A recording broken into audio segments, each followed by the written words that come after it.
Hey guys, I'm here with Garrett Miller. Yeah, right. And I'm RJTolson. So today we're going to be doing two things. Part one of this video will be a collab for us to do Guess That Music Challenge, and then this part two will be a more serious one where we'll be talking about ways to write an inspirational book and tips. So part one of this challenge today is going to be a 10-song musical experimentation. It's a collab. That's what we're doing. We're doing a collab. And if we guess the artist, the song, or both, we get a point. And the winner of this gets a Miller Lite, but neither of us drink or like Miller Lite. So we're going to be getting Labrador Retrievers. Labs. I don't want lab. Labs. I want Dalmatian. I want more Chihuahuas. Chihuahuas. One of your 50 Chihuahuas. Yeah, there'll be a photo of that. I don't know what we're going to get, but the winner's going to get something really big. So today, Harrison, my buddy, will be behind the camera playing the music for us, right, Harrison? Yes. Okay, so let's get this started. I hope these aren't all songs that you know. I know he chose them. Yeah, I chose them. I don't know. I just chose them on the the. Someone's competitive. That's for sure. Yeah, that's for sure. Okay, first song. Is it on? Whitney Houston, If I Will Always Love You. Okay. Yes, you're ready. Okay. Wow, that was quick. Yeah, so that'll be the one song out of the 10. That was crazy fast. Get out of my way. Did you do different like genres as well? Or just like 80s stuff that I would know. That's why I said do different genres, because if it was up to him, it would be like all 80s. All Wham. Which I know like, some, but he would do like really obscure 80s songs. Like Wham's I'm Your Man, an obscure 80s song. I don't know that song. So. How do you not know that song? I don't think anybody knows that song. Oh, it's Adele. Hello. Yes. Oh my god! Hello. I'm gonna be really bad at this, I feel like. I don't know. Oh!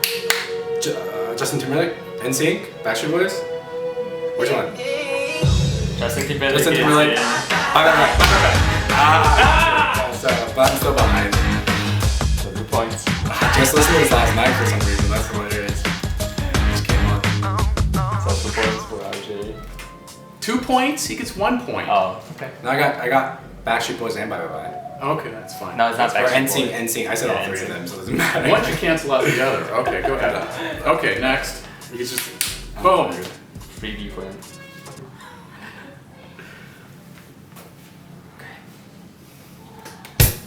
Billie Jean. So 1-1. Okay, yeah, 1-1. 1-1. Alright, that's my hero though, so the music. Sorry. At the end of this video, RJ is going to moonwalk for everybody. Yeah, that's not I can get the Paul Abdul. Oh! No. Oh, my back! Paula Abdul did that? And straight up. You know, So that's where that came from? That's where like the white person dance came from? That is not the white person dance. The white person dance is Elaine from Seinfeld. What is that? Seinfeld? I've seen like, no, I know what Seinfeld is. I've seen like 5 seasons of it, but I don't dance. You guys ready? Elaine dances? Yeah. That's fine. Oh, Jackson 5. I want you back. So we're gonna do Michael Jackson from the 60s, 70s, 80s, 90s, and the 2000s. Okay. So one of us will get one each. Do we have any Wham in here at all? Oh my god. 80s. Do you know 90s music? Okay. Ready? Can we play Ice Ice Baby? What's 90s music? Hey Jude, Hey, dude, Jack.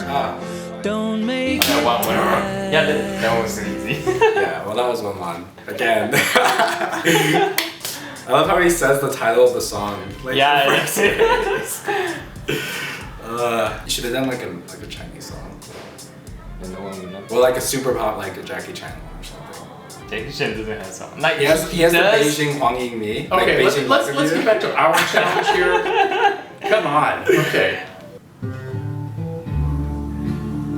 god, 70s music? No. 60s. It's Blue Velvet. No. Are You Lonesome Tonight by Elvis Presley? Yes. Here we go. Okay. Whoa! I was gonna say I wasn't even alive, so I don't even. Were you even alive? No, I was not alive. I was born That's what after happened. Elvis died. That's true. Really? Okay. I wouldn't get Elvis. I mean, he's alright. Yes, he's the king. Elvis was great in like the 50s and 60s, but when he became Fat Elvis, Fat Elvis. the Fat Elvis, Like Fat Albert. like Fat Albert, he became like Fat Albert. Oh, you mean he literally became fat? Yeah, like super fat. It was all the drugs and all that kind of stuff. I'd like to apologize now for anything that I may have said now, in the past, or in the future that may offend any group of any shape, of any size, and any demographic. Okay. Okay, new song. Ditto. Okay. Next song. Yeah. Let's go. Oh, Britney Spears, one more time! Ah, no! Hey. So that's 2 points for It's all serious fault for coming in.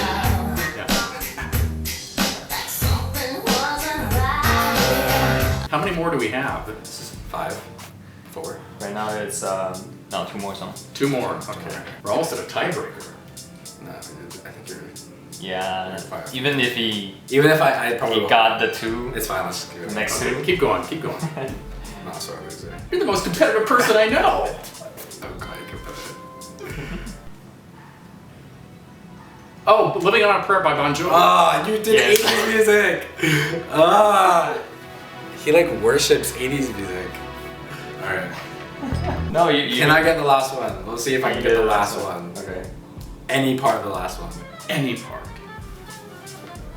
You should do Disney. Huh? We should have done Disney's the way past Disney category. Yeah. No. You should just let the app 3, be. 2, 1. Oh, Justin Bieber. Sorry. Yes. Alright. I feel bad for knowing that now. You should feel bad for doing that because it's Justin Bieber. And I will tell you, where I work right now, that song was on the playlist so much, and I can't believe I'm telling anybody this, but I wrote to corporate. I said, please change your playlist because my ears are bleeding. You must change this. Hopefully Capitol Records doesn't hear about that. I hope they do because they play the song like 45 friggin' times a day, which made them a lot of money, I'm quite sure. So the final score. Final score. Bum, ba, ba, bum. Garrett Put the with- tallies here. So Garrett with 13 points versus RJ's 7 points. Ooh, okay. So dare winner goes to Garrett. How dare you, Garrett? How dare you? Be blessed, my RJ child. doesn't. Bless you, my child. If only. If only. Yeah. Sadly. The collab challenge is over. So part 2 of this video is going to be us giving some tips on how to write inspirational books. Both Garrett and I have written 2 together, 1 each. So I've written Project Limitless and Garrett just published. The Blond Jesusisms. What's it about? It's 10 inspired stories about overcoming life's obstacles. Oh, that's it? Kind of. That's not important. It's just better to let everything roll right over you and just, be a carpet or a doormat and let people walk all over you. So unless you want to be a carpet or a doormat, make sure you get that in stores apparently. It's awesome. First tip.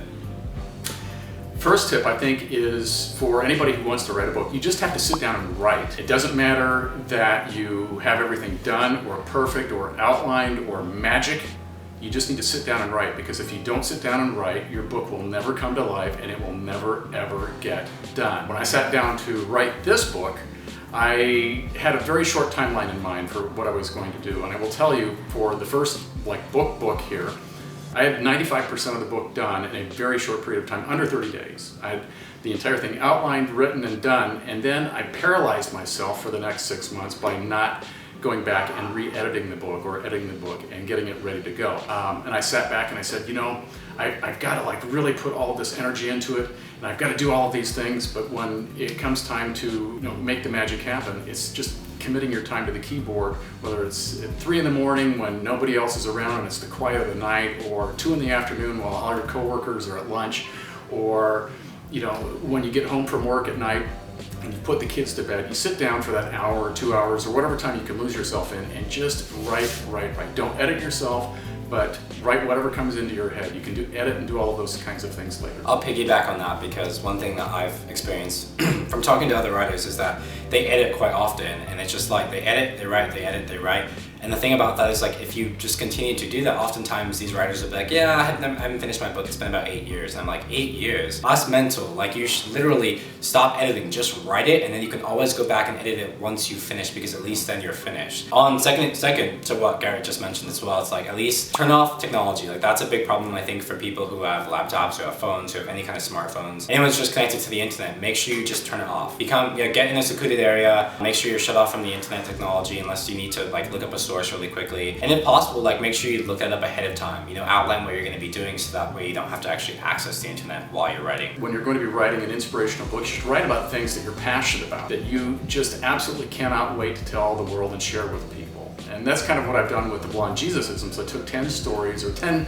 areas of life that I've gone through in the last period of time, and I said, these are stories that I want to tell people. I don't care if you like them. Well, I do care if you like them, but I don't care if you like them. I'm not writing for somebody else's approval. I was writing to be able to share my stories with the world. And so when I would sit down to write, for example, the first chapter, which is Blond Jesus says, don't be a dick, I was telling a story that actually happened in my life with my radio show. And I was like, this is too good not to share with other folks who have either seen similar situations or live it with other people in their lives. And so for me, everything that I write about are things that just really mean a lot. And so that's what you're going to read in the book, Blond Jesusisms, now available on Amazon, Kindle, and finer bookstores around the world.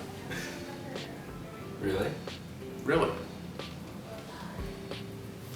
Let's look at what's causing this interruption right now.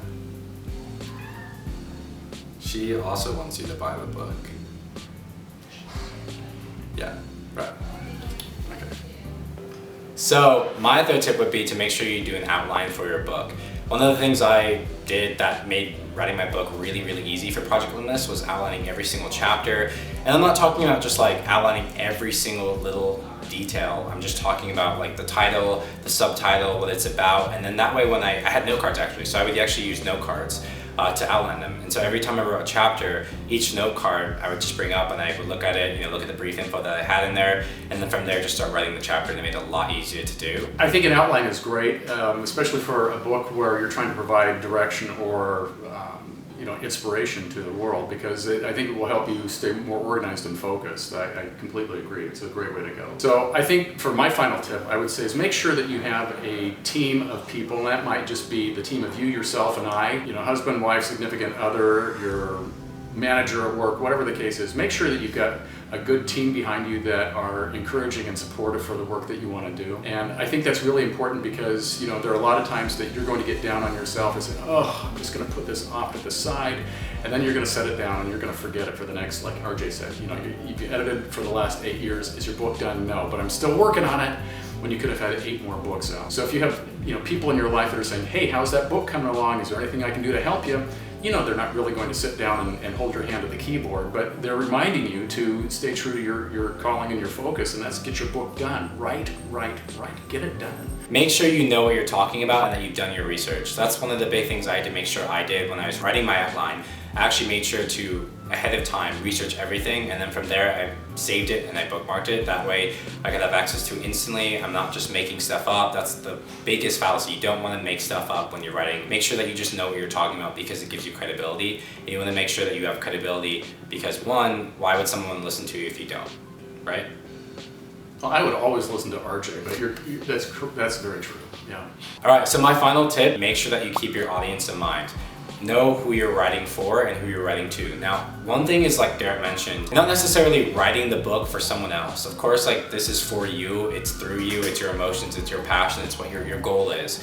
But second, you have to make sure that when you are writing, you're at least keeping your demographic in mind. So just keep that in mind. It makes things a lot easier when you're trying to get published later on. And your writing style may actually fit towards who you're actually looking to connect with.